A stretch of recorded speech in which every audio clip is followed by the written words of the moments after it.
Oke, udah lama kita itu nggak ngebahasin smartphone 1 jutaan. Terakhir itu gue inget 5 tahun lalu ya, Redmi 5A. Waktu itu pun itu harganya di bawah 1 juta, Rp999.000. Dan wow, itu menggemparkan banget. Tapi ya selama kurang lebih 5 tahun belakangan, kayaknya HP di segmen 1 jutaan itu kurang begitu menggebrak gitu ya.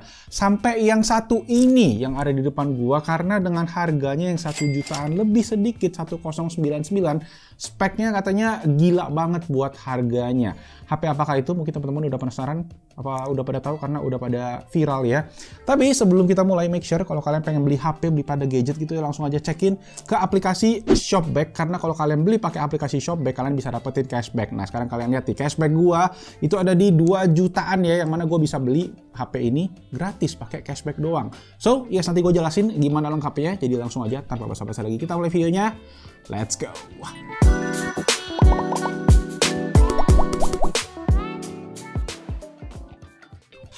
Bongkar dulu. Oke, so ini dia smartphone-nya. Ini adalah smartphone dari brand itel. Bacanya itel ya, bukan i. Gue sendiri kurang ngerti artinya apa sih guys. Soalnya gue kan orang Sumatera ya, orang Palembang ya, kalau kalian belum tahu. Jadi yes, ini dia HP-nya, bacanya itel. Again, itel tuh dari mana sih? Itel ada dari kayak anak perusahaannya. Namanya Transsion Holdings. Transsion Holdings itu yang punya Infinix sama yang punya brand Tecno.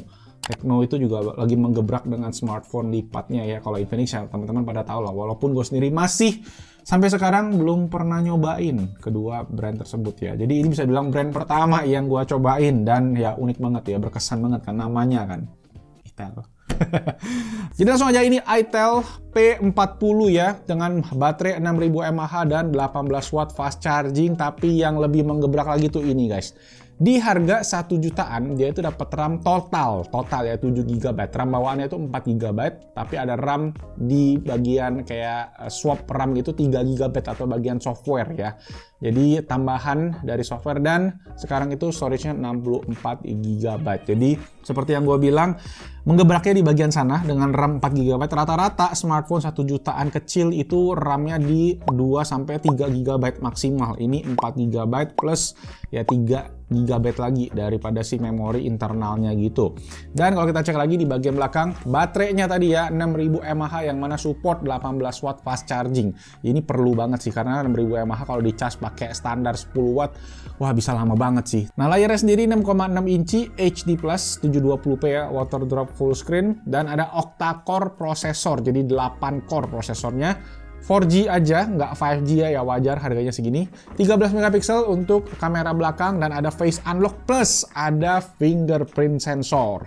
Again, di harga 1 jutaan kecil ini tuh jarang banget ada smartphone yang udah ada fingerprintnya. Biasanya rata-rata cuma face unlock aja, tapi kan fingerprint pasti lebih aman ya dari segi biometrics. Oke, last but not least, itel ini juga diproduksi udah di Indonesia ya. Jadi ini adalah unit resmi dengan garansi resmi di Indonesia juga. Yang service centernya katanya itu sama dengan service center Infinix sama Tecno. Jadi udah lumayan tersebar di seluruh Indonesia. Waktu itu gue nggak salah, gue pernah bahas laptop Infinix dan itu juga jadi pembahasan, jadi pertanyaan kalian, dan yang kurang lebih service centernya juga di sana bareng brand yang lain. Oke, jadi ini dia. Tarik plastiknya. Plastiknya berwarna banget ya. Dengan spek-speknya yang tadi kalian juga udah cekin.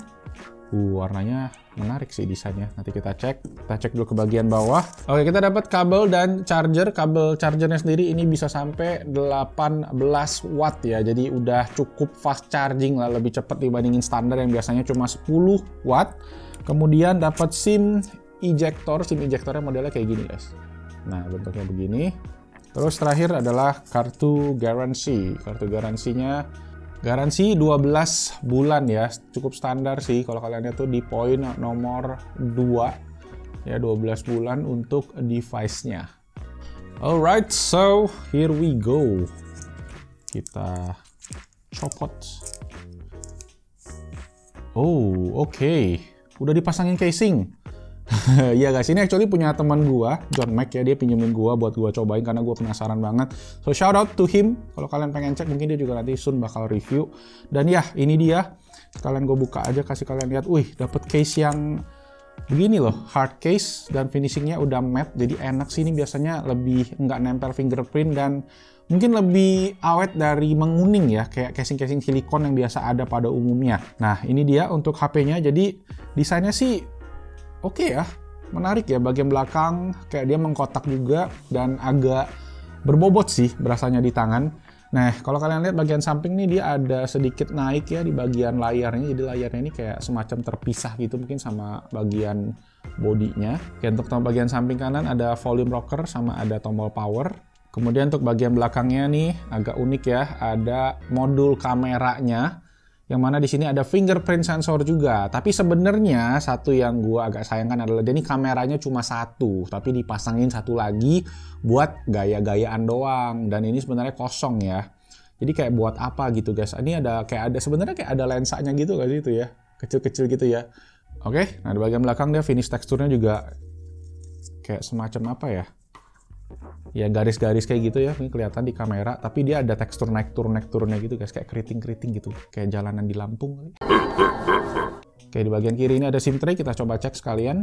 Ya, SIM tray-nya ini adalah triple slot, jadi kalian bisa masukin memory card dan dual SIM. Oke, di bagian bawah ada 3 lubang. Pertama ada headphone jack 3,5 mm, di bagian sampingnya ujung ini ada speakernya mono ya, dan di tengah ini masih pakai lubang micro USB. Dan yes, gue yakin di segmen 1 jutaan ini tuh memang rata-rata masih pakai micro USB, dan kemarin pas gue bilang gue pada pakai USB-C, ternyata pada komen juga masih pada bilang, "Bang, masih banyak yang pakai micro USB." Jadi ya gue nggak bisa nyalain ke brand juga sih masih pada pakai micro USB, karena kayak rata-rata mungkin masih ada di segmen tertentu ya, di segmen yang entry level itu masih pakai micro USB. Dan kalau kalian mesti ganti USB-C, ya sama kasusnya kayak iPhone ya, yang Lightning tiba-tiba mesti diganti ke USB-C gitu kan, jadi mesti dibuang semua kabel-kabelnya yang lama. Ya udah, kita langsung aja. Nah, merah ya. Jadi dia menggunakan Android Go Edition juga. Jadi Android Go Edition itu bisa dibilang kayak stok Android, tapi yang versi lebih enteng kayak gitu buat HP-HP yang bisa dibilang ya mungkin entry level kayak gini ya. Oke, sambil kita setting-setting dulu buat smartphone-nya. Pertama kali ya, gue pengen share ke kalian tuh gimana tutorialnya tadi yang kayak gue bilang pakai Shopback biar kalian bisa dapat cashback ekstra pas kalian beli gadget-gadget kayak gini. Nah, pertama, buat kalian yang belum punya aplikasinya, make sure download aja, link udah ada di description box yang paling pertama ya. Dan khusus buat kalian yang pengguna pertama kali pengguna baru ya, masukkan kode ini, SBBIT ya, buat dapetin tambahan bonus cashback sampai Rp20.000. Nah, lalu tinggal buka aja aplikasi Shopback. Intinya, Shopback ini tuh kayak pintu gerbang sebelum kalian belanja ke e-commerce. Ya, berasal belanja Tokopedia, Lazada, apapun itu. Nah, tinggal pilih aja e-commerce yang kalian pengen. Kalau kita misalnya ini kita belanja di Lazada, kita tinggal klik aja ke Lazada, nanti dia akan langsung muncul keterangan cashback-nya. Nah, di sini kalian bisa cek berapa cashback yang bisa didapetin, kemudian tinggal klik aja continue to app, dan langsung masuk deh. Tinggal masuk ke Lazada, tinggal cari barangnya, masukin keranjang, dan tinggal bayar kayak biasa. Gampang banget.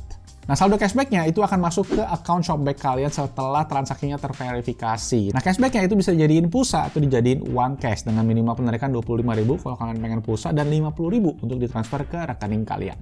Nguntungin banget kan? Pokoknya belanja apapun untung lewat Shopback. Oke, udah selesai settingnya. itel, welcome to itel 8.6.0, udah berbasis Android 12. Oke, langsung aja kita next. Oke, so ini dia untuk home screen-nya ya. Seperti yang dibilang tadi, ini menggunakan Android Go, tapi udah berbasis Android 12, jadi cukup update. Tapi kalau kita lihat sendiri, ada beberapa aplikasi ya, aplikasi-aplikasi ya bloatware bisa dibilang, atau bawaan daripada si aplikasinya itel sendiri. Kita cek di sini ada Palm Store, ya ada AHA Games. AHA Games ini apa ya? Coba kita cek. Nah, AHA Games ini kayak ya store buat games-games kayak gitu ya. Nah, ini dia isi-isinya ya. Ada games-games yang gua nggak pernah lihat sebelum-sebelumnya. Cuma yang gua notice nih ya, tadi gua sempat turunin sedikit ke sini. Mirip banget sama yang punyanya Xiaomi ya, control centernya ya. Cuma dibeda-bedain dikit fontnya aja. Dan satu lagi yang gue notice adalah dia punya brightness sensor ini dia nggak ada automatic ya, jadi nggak ada automatic proximity sensor. Jadi artinya kita harus atur keterangan gelap daripada si layar ini secara manual. Nah, ini ketika kita bandingin sama Xiaomi ya, mirip-mirip sedikit, ternyata nggak mirip banget, cuma masih ada kemiripan lah. Ini Xiaomi ya, ini yang itel. Oke, nah dari segi layar sendiri, ini layar 6,6 inci HD-nya ternyata menurut gua oke-oke aja sih di mata. Memang resolusinya nggak tinggi banget 720p, tapi dari segi ketajaman masih aman di mata, dan responnya juga enak sih, nggak berasa nge-lag gimana.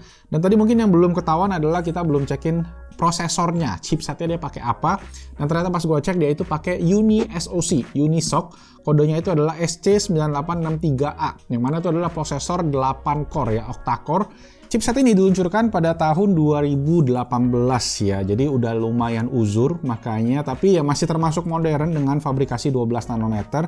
Cuma memang tidak seefisien mungkin ya sama prosesor-prosesor yang baru rilis mungkin 2-3 tahun terakhir, itu kan umurnya udah mau 5 tahun berarti ya. Nah, chipset ini juga dipakai sama beberapa smartphone dari brand lain seperti Samsung Galaxy A04, Realme Narzo 50i, sama Realme C30s.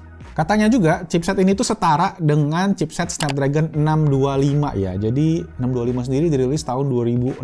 Jadi udah lumayan lama. Tapi performanya gimana? Coba kita cek aja. Ini gue lagi download Antutu Benchmark, sama gue juga download beberapa aplikasi lain. Oke, sambil kita tungguin, gue pengen testing ini fingerprint sensor ya. Tuh, jadi dia ada sedikit nunggu lah istilahnya gitu ya. Kalau kita taruh, tuh. Nah, jadi sekitar 2 detik mungkin baru dia akan nongol gitu. Nah, layarnya jadi, tapi hidupnya juga agak pelan juga layarnya. Jadi itu untuk fingerprint sensor. Dan again, fingerprint sensor di harga 1 jutaan ini tuh udah jarang banget. Jadi ya mungkin harus disyukurin kalau smartphone 1 jutaan ini ada fingerprint sensornya. Untuk face unlock, ini sekarang kita coba lihat. Sama atau sedikit lebih cepat kali dibandingkan sama fingerprint sensor ya. Mungkin karena kita mesti swipe up dulu ya, dan dia langsung lihat dan dia langsung unlock juga. So ya, kalian punya 2 pilihan tadi, yang mana ya lumayan ngebantu sih ya dari segi nge-unlock si smartphone-nya. Oke, sekarang kita tesin untuk speaker ya. Speakernya mono di bawah ini aja ya.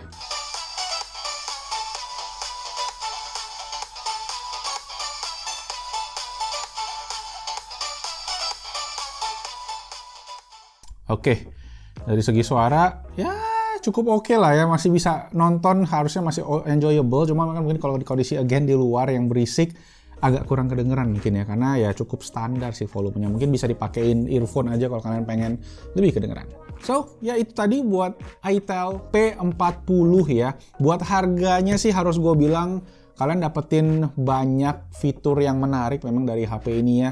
RAM-nya tadi yang gede, baterainya juga gede, walaupun chargingnya itu ya 18 watt buat baterai yang 6000 mAh cukup standar sih ya, cukup kurang maksimal masih, karena butuh sekitar tadi hampir 4 jam buat baterainya penuh. Cuma memang kalau kita lihat lagi tadi di segmennya, rata-rata kalau di harga sejutaan 101,1 juta, RAM-nya itu maksimal di 3 GB. Baru itel P40 ini yang RAM-nya sampai 4 GB. Kalau kalian pengen 4 GB, ini kan kalian mesti tambah lagi hampir mendekati 1,3-1,4 juta baru dapat segitu. Cuma memang banyak corner yang di-cut, banyak kompromi yang harus kalian lakukan dari si HP ini. Pertama tadi ya dari segi kamera, ya cuma hiasan doang kamera ini ya, cuma bikin bentuknya biar lebih modern kayak zaman now dengan kamera frame yang gede. Kedua tadi di bagian sensor proximity ya, dimana dia nggak punya sensor light cahaya gitu, jadi kalian harus redupin, terangin sendiri layarnya ketika kalian butuhkan. Itu mungkin sedikit mempengaruhi ke experience, dan ya sisanya sih lebih ke preferensi masing-masing, karena gue tahu banyak orang di Indonesia tuh persepsinya adalah kalau beli HP RAM-nya harus gede, RAM-nya yang 4 dong gitu kan, bukan mencari prosesor di sini. Padahal prosesor itu adalah yang utama guys kalau kalian pengen beli HP, karena processing daripada games, daripada data-data buka aplikasi itu paling berpengaruh itu dari si chipsetnya, bukan dari RAM-nya. RAM itu cuma buat menampung aja. Cuma memang kalau RAM-nya kecil itu kalian nggak bisa buka aplikasi yang banyak, yang artinya ya ketika kalian buka aplikasi kesekian mungkin ya, aplikasi kelima atau aplikasi keenam di HP kalian mesti ngulang lagi, kayak ngebuka dari awal lagi, yang mana butuh waktu. Dan itu yang bikin persepsi orang mungkin yang agak jadinya sedikit salah ya soal HP, kalau HP itu mengutamain RAM. Dan ya itel di sini mungkin memanfaatkan persepsi itu, di mana dia memfokuskan HP ini dengan RAM yang gede gitu guys. Jadi ya ya memang cukup menarik sih jadinya gitu kan buat orang-orang yang melihat, tidak bisa dipungkiri. Dan gue nggak bilang itu salah juga. Gue sih merekomen kalau kalian beli HP prosesornya sebisa mungkin yang lebih kencang, terutama di harga yang emang mepet-mepet kayak gitu ya, dibandingin RAM yang gede. Karena prosesor yang kencang kalian bisa lebih jangka panjang mungkin pakainya dibandingkan sama RAM yang gede, itu kepake memang lebih ke buka-buka aplikasi aja buat sehari-hari.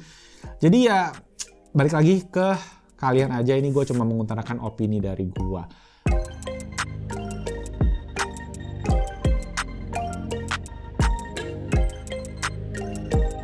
Oke, segitu aja. Thank you semua buat teman-teman yang udah nonton. Itu tadi video buat itel P40.